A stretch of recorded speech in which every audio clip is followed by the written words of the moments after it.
생기를 불어넣으시니, 이거 말씀 그대로 옮겨놔서 제목으로 정했는데요. 좀 더 풀어서 말씀을 드리면 생명의 호흡을 불어넣어 주시니, 아멘? 생명의 호흡을 불어넣어 주시니, 따라서 합니다. 생명의 호흡을. 원래 사람의 말에도 생명력이 있어요. 믿음으로 말을 고백하면요, 그 말에 주님께서 힘을 넣어주실 것 같습니다. 생명의 호흡을 할 때 정말 생명이 내 마음속에 막 흘러넘칠 것 같은 그 황홀한 느낌으로 다시 한번 크게 생명의 호흡을 불어넣어 주시니. 할렐루야. 아멘입니다. 이 분위기 좋습니다. 첫 시간 잘했으니 마지막까지 성령으로 시작하였다가 성령으로 마치기를 간절히 소망합니다. 자, 제가 지난주에는요, 나라의 부름을 받고 제가 살고 있는 동네를 수호할 사명을 따라 민방위 훈련을 받으러 갔습니다. 시청 대회의실에서 교육에 성실히 임하는 것이 마땅하지만은 그게 참 쉽지가 않았어요. 많이 눈이 감기고, 그리고 요즘에 다 스마트폰 쓰시잖아요. 아직도 스마트폰 안 쓰시는 분이 별로 없는 것 같아요. 거의 다 쓰시는데 이 스마트폰이요, 신기한 게 자꾸만 누르게 되는 것이죠. 여러 가지 참 집중하기 어려운 상황들, 아니나 다를까 뒤에 계신 분들은 거의 그분이 오셔가지고 거의 침묵 속에 누군가를 만나고 있는 그 상황들이 막 펼쳐지고 있고요. 앞에 있는 분도 계시긴 계시는데 여러 가지 상황들이 결코 녹록지가 않더라고요. 그 속에서 저는 어땠을 것 같습니까? 능력 있게 그 말씀을 열심히 들었을 것 같습니까? 저도 별반 차이가 없었습니다. 막 졸려고 하는 그 순간에 딱 한 메시지가 제 머리를 강탈을 하는 것이었습니다. 그 시간은 바로 심폐소생술 강의를 듣는 시간이었습니다. 우리는 소생을 받아야 되는데 이 말씀을 통해서 소생하면 되는 그 강력한 능력이 있었으면 더 큰 은혜가 있었지만, 제가 얼마나 말씀을 잘 못 깨달은지 하나님께서 심폐소생술 세상의 강의를 통해서 깨닫게 해주신 게 있었습니다. 강사 선생님이 심폐소생술을 설명하기 위해 하나의 예화를 들었습니다.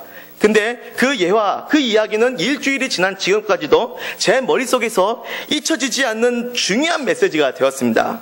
자, 그럼 잠시 그 예화에 대해서 여러분들에게 잠깐 말씀을 드리고 계속 이야기를 진행해 보도록 하겠습니다. 지난 2000년 롯데 자이언츠 프로야구팀 포수 임수혁 선수, 프로야구 매니아라면 모르는 사람이 없을 것입니다. 임수혁 선수가 있었고요. 그리고 2011년도 제주 유나이티드 축구선수 신영록, 마찬가지로 축구 매니아라면 모르는 사람이 없을 것입니다. 자, 이 두 선수가 어떠한 공통점이 있는지 아시는 분은 알겠지만 모르시는 분은 모를 것입니다. 제가 말해도 좀 썰렁하네요. 자, 이 두 선수에게는 공통점이 있었는데요. 둘 다 경기 중에 심장마비를 발작 일어나면서 쓰러진 것입니다. 그런데 한 선수는 그대로 생명을 잃어버린 거고, 한 선수는 극적으로 생명을 살렸습니다. 무엇 때문이었을까요? 정말 여러분은 참 똑똑한 신자들인 것 같습니다. 우리 교회가 정말 주님의 은혜가 풍성하다는 그 마음의 감격이 이 시간 여러분의 대답 한마디에 제 마음속에 막 일어나는 것 같아요. 할렐루야. 자, 계속 이 분위기 계속 유지해 주시기 바라겠습니다. 자, 그렇습니다. 심폐소생술을 적절히 했느냐 안 했느냐에 따라서 그 향방이 달라진 것이죠. 간발의 차이였던 것입니다. 임수혁 선수는 쓰러진 이후에 부실한 응급처치로 그대로 일어나지 못했다라는 것입니다. 그 이후로 응급처치에 대한 개선이 시스템적으로 계속 일어났고, 그 이후에 이제 신영록 선수가 경기를 뛰다 쓰러졌을 때, 쓰러지자마자 바로 투입된 간호사와 팀 트레이너의 도움으로 적절한 심폐소생술이 이루어졌습니다. 그리고 병원에 운송되어 심장 전기 충격 실행을 또 했고요. 그래서 쓰러진 지 50일 만에 극적으로 의식을 되찾았습니다. 당시 심폐소생술을 행했던 트레이너는 자신이 교육을 받았을 때 했던 그 심폐소생술이 얼마나 중요한 것인지를 미처 몰랐다가 이번 기회에 알게 되었다라고 뉴스에 고백을 했습니다. 사람은 심장마비가 일어났을 때 바로 피의 흐름이 멈추게 됩니다. 그래서 뇌에 산소 공급이 끊어지게 되어서 뇌사로 사망하게 됩니다. 호흡이 끊어져서 죽었다라는 표현보다 심장마비를 통해서 호흡이 안 되고 혈액순환이 안 되면서 뇌로 그 산소가 공급이 되어지지 않고 결국은 뇌사로 사망하게 된다라는 것이죠. 그래서 그 호흡이 끊어져서 다시 살리기 위해서는 몇 분의 시간이 필요하냐? 불과 4분 내에 다시 호흡을 불러 넣어주지 않으면 사람은 거의 죽게 된다는 사실입니다. 4분 내에 그 생명이 사느냐 못 사느냐의 기로에 놓이게 되는 것이죠. 사람에게 있어서 호흡은 이렇게 생명에 직결이 되는 중요한 인체 활동이에요. 그렇다면 이 호흡에 대한 그 중요한 의미가 이렇게 생체 활동 속에서만 발견할 수 있느냐? 성경에서도 우리에게 호흡이 얼마나 중요한지에 대해서 그 메시지를 전하고 있습니다. 창세기 2장 7절 본문의 말씀을 보면요. 여기 본문에 보면 생기라는 말이 나와 있죠. 이 생기가 원문으로 풀어보면요. 생명의 호흡, 살아있는 호흡이라고 그렇게 풀어 해석할 수가 있습니다. 또한 여기 뒤에 보면요. 2장 7절 뒤에 보면 또 사람이 생명이 된지라. 그래서 영어에는 이것을 영을 이제 being이라고 해서 존재라고 표현했지만은 굳이 말하면 생기나 생명이나 원문은요. 똑같은 단어를 쓰고 있습니다. 그러니까 살아 숨쉬는 존재라는 것이죠. 하나님의 영이 흙으로 지어진 사람의 육체 가운데 그 코에 생명의 허브를 불어 넣어 주시니까 생명이 없던 사람의 육체가 움직이면서 진정으로 살아있는 생명체가 된 것입니다. 이것이 뭐냐면 호흡하는 모든 피조물들 다 해당이 된다는 사실을 기억해야 됩니다. 하나님께서 움직여지지 않던 단순히 그냥 흙으로 만들어진 몸에 호흡을 주시니까 숨을 쉬게 하셔서 살아있는 존재가 되게 하시는 거죠. 동물은 물론이니와 식물들도 호흡을 하죠. 그렇죠? 이 땅에 공기가 없다면 식물들은 살아갈 수가 없습니다. 호흡이 끊어지면 어떻게 되는 것이죠? 이거죠? 여기서 10분 동안 숨 참아보실 수 있는 분 계세요. 죽는 방법 쉽습니다. 10분 동안 숨 못 쉬게 만드는 것입니다. 그러면 이곳에 계시는 분은 한 명도 안 계실 것입니다. 핵물학적인 현상으로 봐도 이것은 진리입니다. 그런데 성경은 이 호흡을 생물학적인 생명활동에 국한해서만 설명하고 있지는 않습니다. 이것은 영적인 측면에서 훨씬 더 큰 강조점을 두고 있다는 사실을 정확하게 우리가 의식하고 있어야 됩니다. 하나님이 생명의 호흡을 불어넣어서 살아있는 생명의 존재로 사람을 만들어 주셨습니다. 여기에서는 하나님께서 인간에게 불어넣어 주시는 호흡이 일반적인 다른 피조물의 호흡과는 다른 의미가 있습니다. 그것은 하나님의 형상을 입어 하나님과 인격적인 관계를 가지게 되는 특별한 영적인 존재로 인간을 만드셨다는 사실에 주목할 필요가 있습니다. 그것은 하나님의 형상을 입어 하나님과 인격적인 관계를 가진다. 이것은 다시 말하면 사람이 살아있다라고 말하는 참된 의미는 단순히 신체적인 활동으로만 이루어지는 의미보다도 훨씬 더 크게 우리가 깊게 묵상해야 할 것이 있다면 사람이 살아있다는 것은 하나님과 영적인 교통을 나누는 삶을 말하는 것인 줄 믿습니다. 그런데 사실 이것은 단순히 인간의 영적인 측면만을 의미하는 것은 아닙니다. 간혹가다 그렇게 생각하는 경우가 있어요.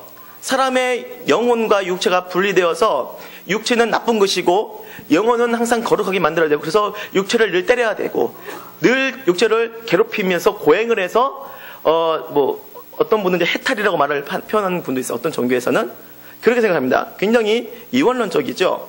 자, 심지어는 천국을 갖다가 이제 고스트의 세계로 생각을 합니다. 그러니까 육체는 죽고 영혼만이 가는 존재. 그 드라마나 영화에서 보면요. 그 천국을 이제 조금 이렇게 보여주는 그 지상에 있는 사람이 약간 천국을 보여주는데 천국이 어떻습니까? 희미하면서 뭔가 꼬리가 이렇게 뭐가 이렇게 꼬리처럼 이렇게 사람을 이렇게 이상하게 만들어 가지고 막 이렇게 날아다니는 그런 모습들. 자, 그런 것이 천국인가요? 자, 다시 말씀드리면 여기 이제 인간의 존재에 관련돼서도 해당되는 것이 같이 연결이 되는 건데 인간의 육체와 인간의 영혼이 함께 하는 것이 인간의 존재론적인 모습입니다.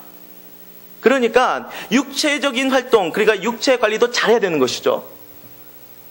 우리가 지금 예수님 오시기 전에 죽으면 어떻게 되는 것이죠? 우리의 영혼은 낙원에 가겠죠. 그런데 마지막 때 주님께서 재림하실 때 모든 잠자는 자들이 다 어떻게 난다고 그랬죠?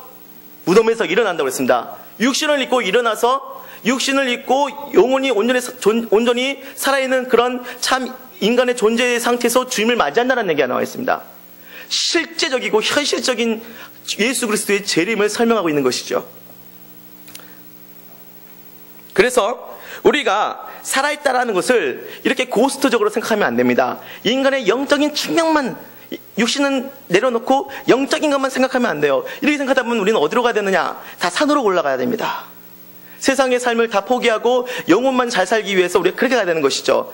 육신적인 건강한 활동 또한 하나님께서 귀하게 바라보고 있다는 것을 생각하시면서, 자, 하나님과의 영적인 교통은 인간의 전 영역을 살아있게 만드는 생명력의 원동력이 됩니다. 아멘? 아멘이죠? 자, 예를 들어 봅시다. 사람의 육체가 풍족함을 누리면서도 그 속에 끊임없는 외로움과 정신적인 스트레스에 놓이게 하면 어떤 결과가 나오게 됩니까? 어느 한 10대 아이가 부모도 있고 부모님이 가난하게 사는 것도 아니고 배울 만큼 배웠고 어떻게 보면 외적으로 부족함이 없어 보이는데 또래 친구들로부터 자꾸만 외면을 당하고 홀로 고립되는데, 그래서 그 끝이 이상하게 왜 죽음을 생각하게 되는 것일까요? 분명히 육체는 건강하게 살아가고 있는데 사람의 영적인 측면이 죽음과 똑같은 고통이 임하게 될 때 실제로 육신마저도 죽음을 허용하게 되는 이상한, 그리고 유기적인 관계가 인간의 존재 속에 있는 것입니다. 여러분, 사람은 동물처럼 본능적인 생체활동만으로는 절대로 살아갈 수 없는 특별한 존재입니다. 현명한 사람은 그래서 자기 홀로 만족하며 전주할 수 있다고 생각하지 않습니다. 잘 먹고 잘 자기만 하면 행복하게 살 수 있다고 생각하지 않습니다. 누군가를, 무엇인가를 필요로 한다는 것을 알게 되는 것이죠. 사람은 특별한 존재와의 관계를 자연스럽게 생각하지 않을 수 없게 되는 것입니다. 그래서 사람들은 자신의 삶의 의미를 세워줄 수 있는 그 무엇인가를 자꾸만 생각하게 되고 만듭니다. 우리들의 삶의 주변에 우리의 삶, 특별하게 요즘에 이제 세상이 굉장히 도시 문화적인 삶 속에 있어서 문화적인 삶을 유지시켜주는 그 요소들 가운데 우리의 인생의 목적이라고 오해하는 요소들이 굉장히 많습니다. 자, 우선은 1차적으로 풍요의 상징인 돈. 어떻습니까? 우리 인생에 있어서 돈은 겉으로 볼 때는, 윤리적으로 말할 때는 돈이 중요한 게 아니야 라고 하지만은 어떻습니까? 실제로 살아갈 때 싸움의 만병 이유가 뭐죠? 돈이잖아요. 돈 없으면 달 싸우죠. 아, 여러분들은 안 싸우시는군요. 죄송합니다. 저는 좀 싸웁니다. 이번에도 하나님께서 허락을 해주셔야 할 터인데, 그래서 여보 어떻게 해서 나오게 됐어요? 그러면요, 우리 집안은 성령님을 만나 뵙는 것처럼 할렐루야 기뻐하면서 정말 그런 은혜 가운데 휩쓸 때가 있어요. 돈이 세상 사람들, 그리고 예수 믿는다고 하는 교회 신자들 가운데도 돈은 상당히 중요한 요소로 자리 잡고 있습니다. 그리고 어떤 분들은 이 돈이 없으면요 행복하지 않다고 느끼고, 돈이 있으면 나름대로 잘 살고 있다라고 심지어는 행복의 척도도 그렇게 삼는 경우도 있어요. 그리고 조금 더 정신적인 가치로 가면 이제 뭐 생각하죠? 음악과 예술, 그리고 사람들과의 관계, 여러 가지 또 있겠지만 요즘에 많은 사람들이 이게 뭐라 할까요? 호응하고 막 가슴을 다 뺏기는 같은 그런 어떤 몰입하는 그 요소들을 보니까 음악, 노래, 그리고 또 뭐 사람들과의 어떤 관계, 여러 가지 또 취미 활동 보면 이제 어떤 분은 이제 프라모델을 조립하는 것이 인생의 목적으로 생각하는 분들도 계세요. 그래서 스트레스를 받으면 프라모델을 열심히 조립을 하시면서 그 마음속에 기쁨을 느끼시는 분도 계시더라고요. 그리고 코스프레라고 해가지고요, 애니메이션이라든가 그 영화성의 주인공을 똑같이 흉내내가지고 그렇게 하는 것에 그 자신의 모든 돈을 다 바치는 분들도 계세요.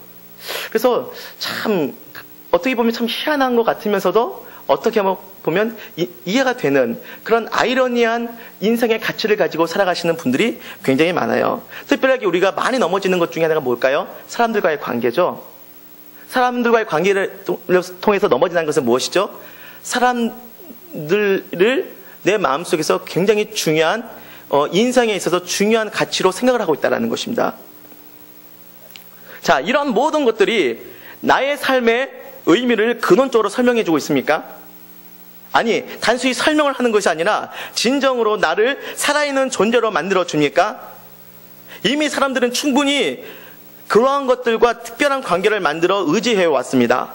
그런데 사람들의 마음은 이전보다 더 황폐해졌습니다. 문화적인 삶을 누리면 누릴수록 이상하게 그런 도시 속에서 자살과 또 흉악한 살인사건들이 끊임없이 출몰하고 있습니다.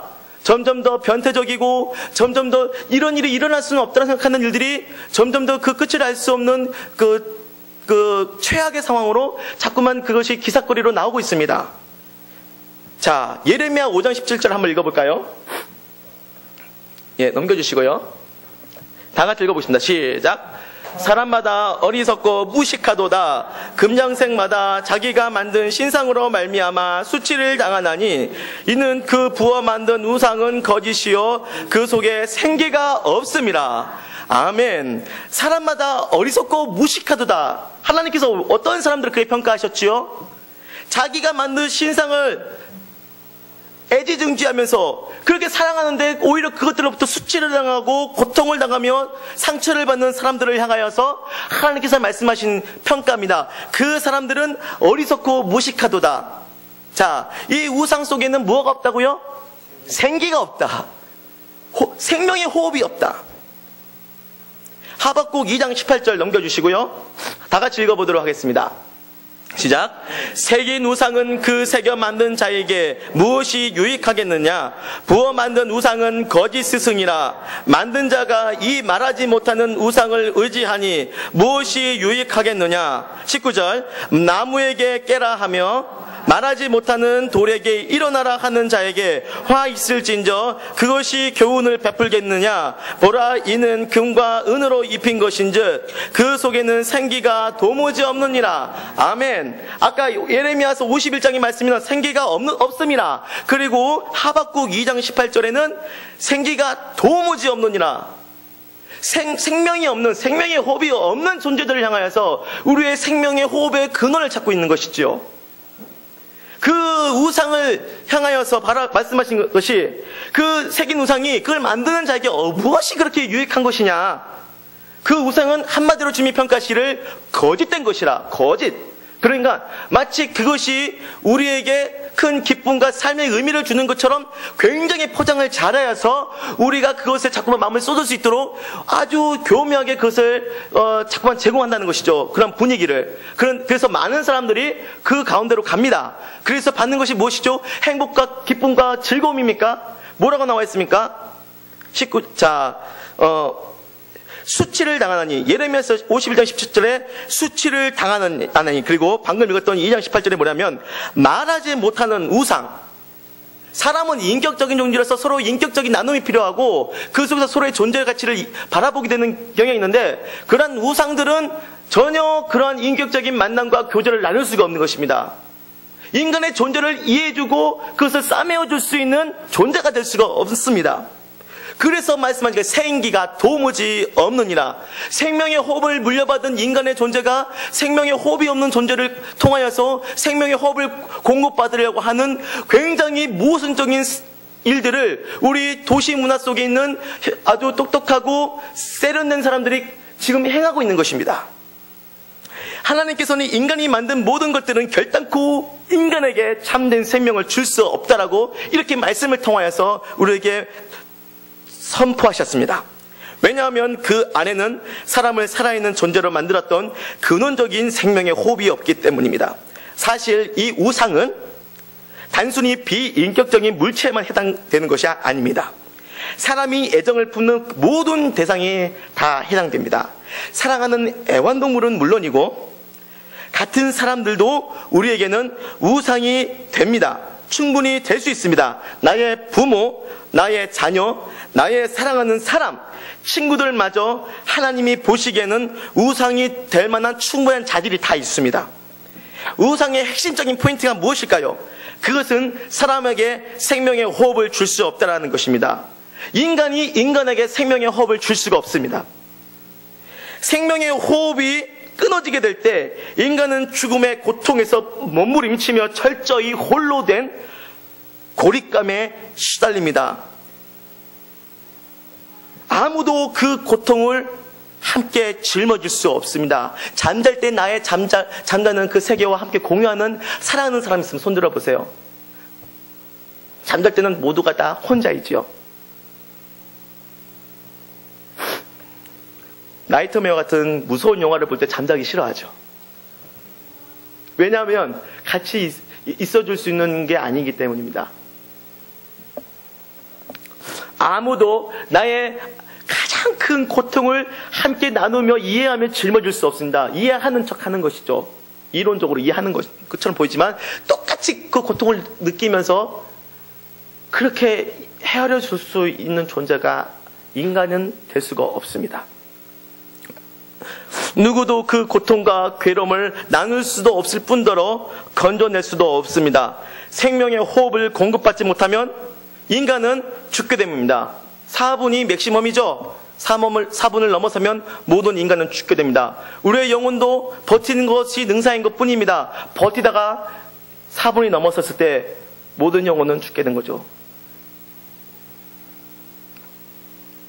도대체 누가 그렇다면 우리의 생명의 호흡이 되는 것입니까?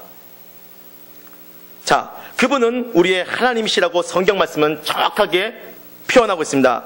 우리를 살리시고 죽이시는 분이 우리의 하나님이시라는 사실입니다. 우리가 하나님과 온전한 교제 가운데 있을 때 인간은 진정으로 살아있습니다. 인간이 가장 아름답고 가장 행복함을 느낄 때가 언제냐면 바로 하나님 안에 거할 때인 줄 믿습니다. 아멘? 아멘입니다. 자, 이렇게 아시다시피 인간은 이미 선악과를 통해 하나님과 관계를 스스로 끊어서 스스로 생명의 호흡을 끊었습니다. 물론 육체는 어떻습니까? 여전히 지금 생체 활동을 하고 있는 것처럼 보입니다. 하지만 이미 말씀드렸다시피 인간의 진정한 살아있음은 그것을 말하는 것이 아닌 것이죠.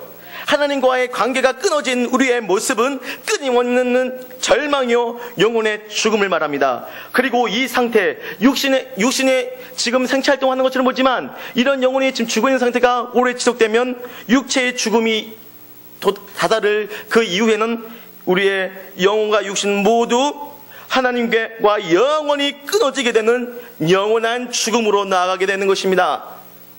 다시 말하면 뭡니까? 아직 기회가 있다라는 것이죠. 아직 하나님과의 관계를 회복할 수 있는 기회가 있는 것입니다. 하지만 그 기회는 언제 끊어질지 알 수가 없습니다. 올 때도 각자 따로따로 하나님의 부르심을 받아서 따로따로 태어난 것처럼 죽을 때도요, 순서 없이 주님이 부르시면 가게 되는 것이죠.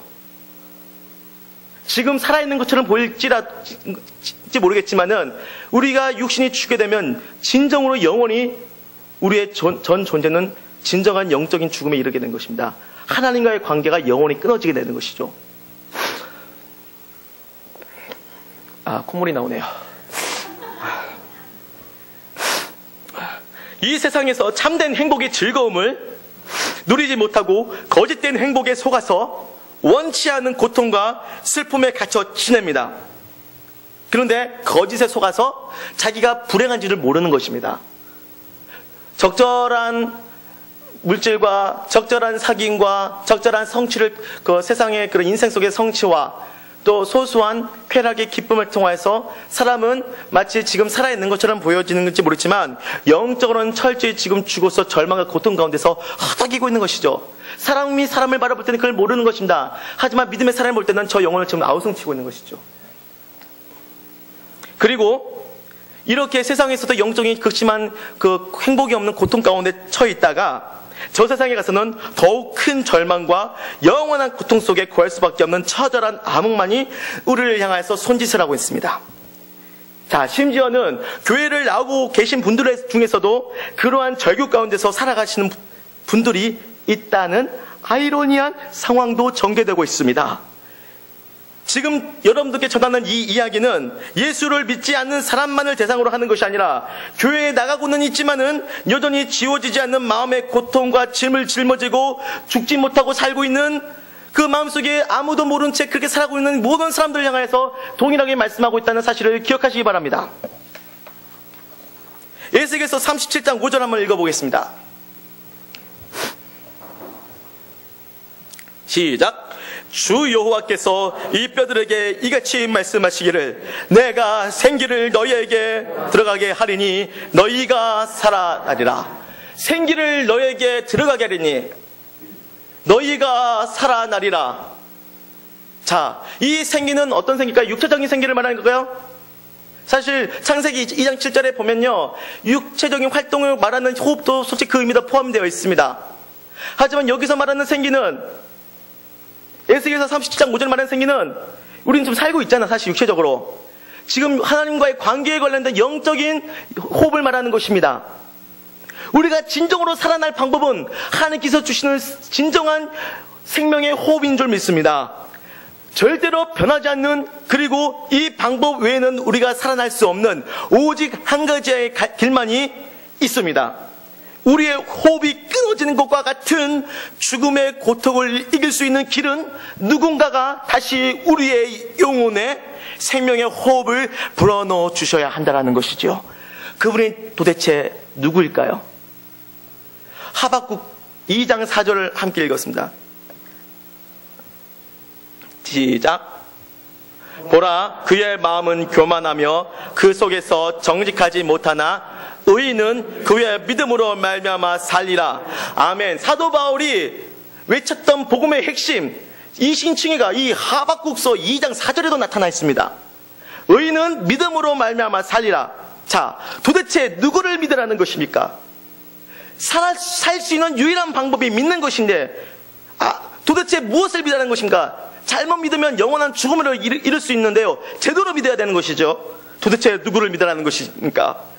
하나님의 말씀하신 것은 오직 의인이 살 수 있는 유일한 길은 믿음뿐이라는 것입니다.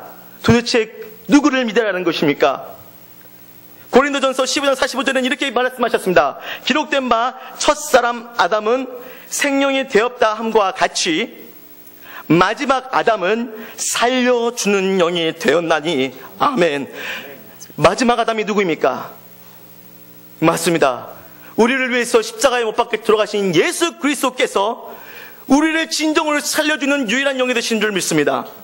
오직 하나님과 우리 사이에 끊어진 관계를 피 묻은 두 손으로 붙잡아 주시는 예수 그리스도이십니다.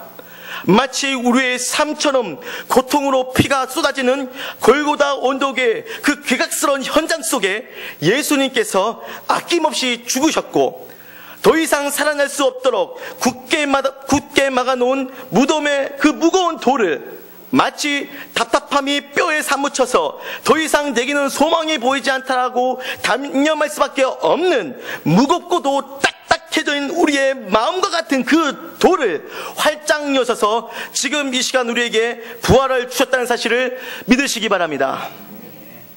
아멘.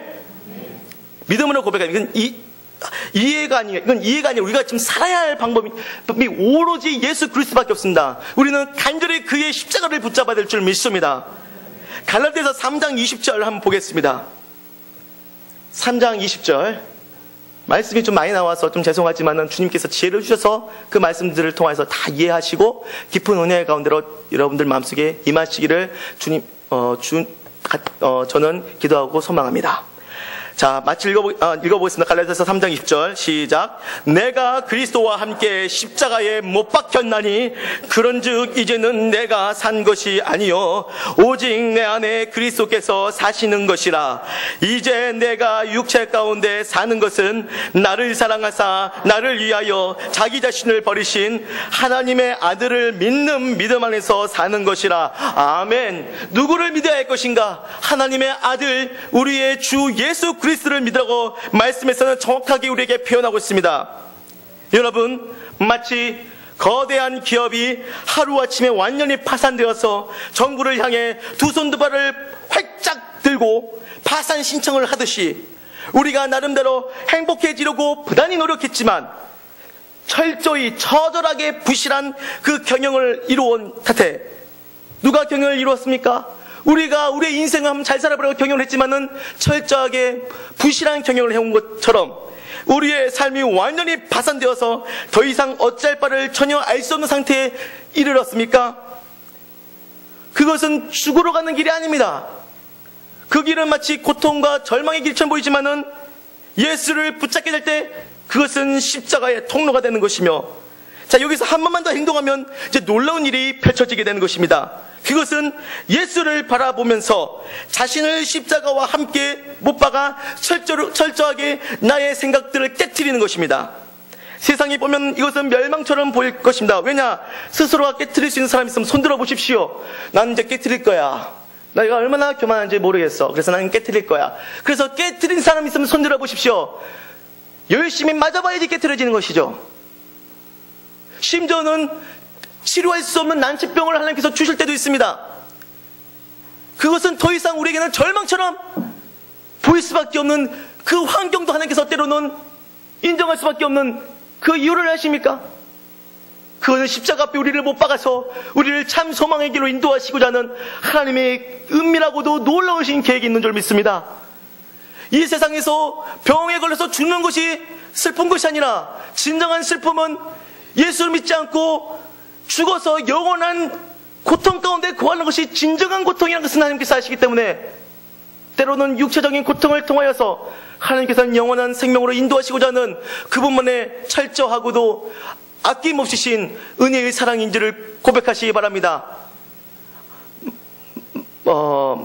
진짜 실제로 그 상황에 들어가면 사실 그런 고백 나오기가 쉽지가 않습니다. 하지만 믿음은 이해와 동의를 통하여서 우리가 주님께 고백할 수 있는 것이 아닙니다. 마치 제가 예전에 너무 고통스럽고 힘든 상황에 처해 있었을 때 제가 교회에 벗어나지 못했던 이유는 무엇인 줄 아십니까? 주일학교 때 선생님이 말씀하셨던 예수 안 믿으면 지옥 간다. 이 말씀이 저에게는 복음이었습니다. 교회를 떠날 수가 없었습니다.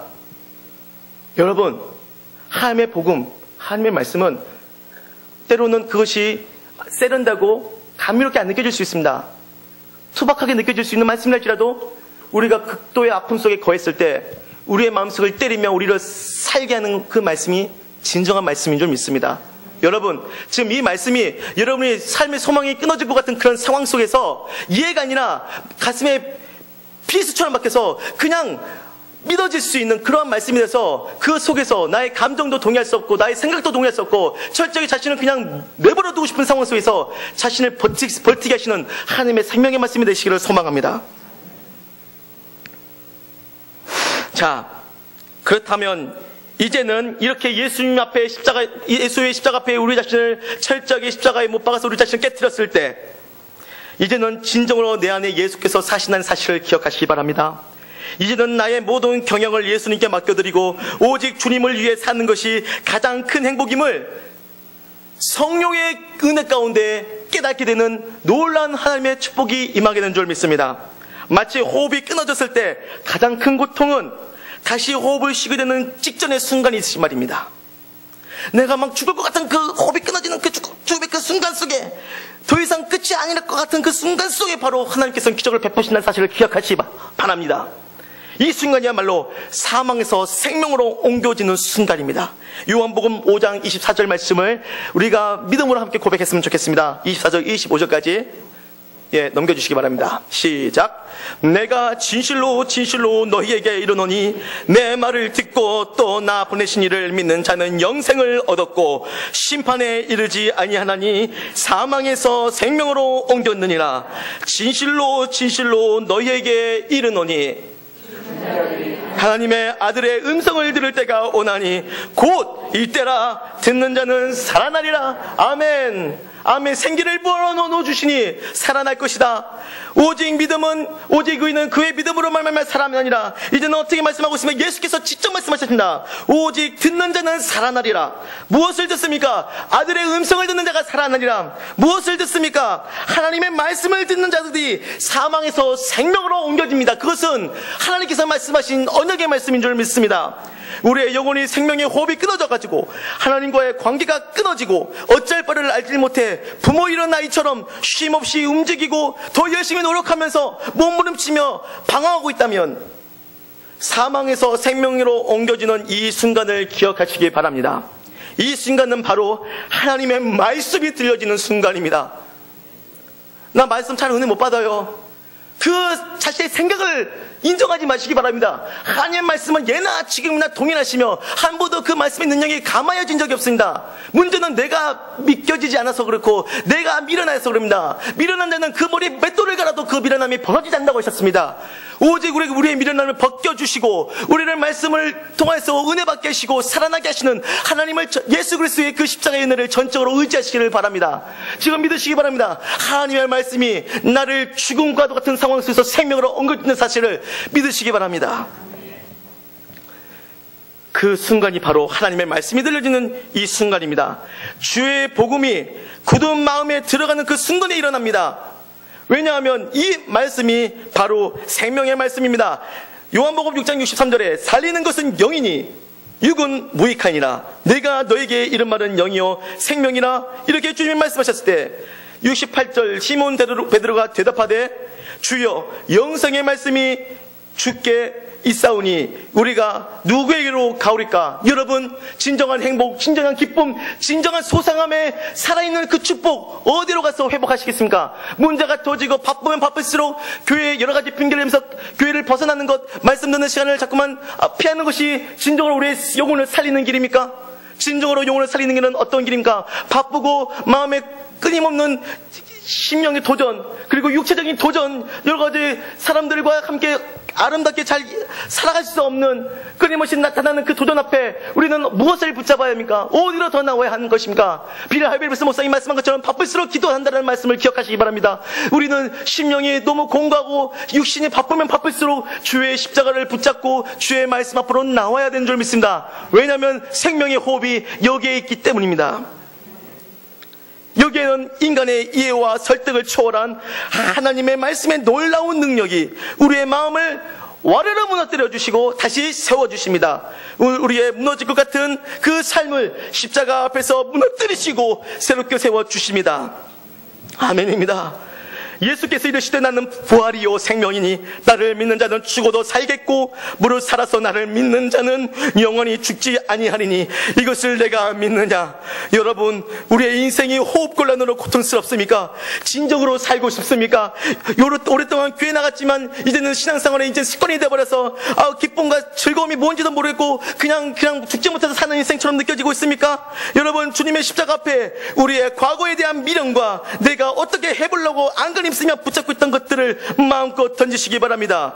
주님께서 우리의 죽음의 고통을 생명의 기쁨으로 바꾸시는 참 부활이 되십니다. 슬픔을 견디다 못해 지쳐버린 말라 삐뚤어진 영혼들에게 진정한 생명이 되십니다. 한번 벌써 인생이 죽었다고 생각하십니까? 이제 더 이상 내 마음속에는 꽃이 필 수 없다고 생각하십니까? 주님께서 다시 살리실 것입니다. 나를 믿는 자는 죽어도 살겠고 죽어버릴 것 같은 내 마음을 주님께서 살려주신 줄 믿습니다. 오래도록 배웠던 형식적인 신앙의 공식들을 주님의 십자가 앞에 온전히 던지시고 오직 예수 그리스도만을 믿는 단순하고 기쁜 믿음의 신앙으로 나아가시기 바랍니다. 오직 주님만이 우리의 생명의 호흡이 되십니다. 우리의 코에 생명의 호흡을 불어넣어 주시니 우리의 영혼이 살아있는 참된 행복의 존재가 되었습니다. 할렐루야. 다시 크게 할렐루야.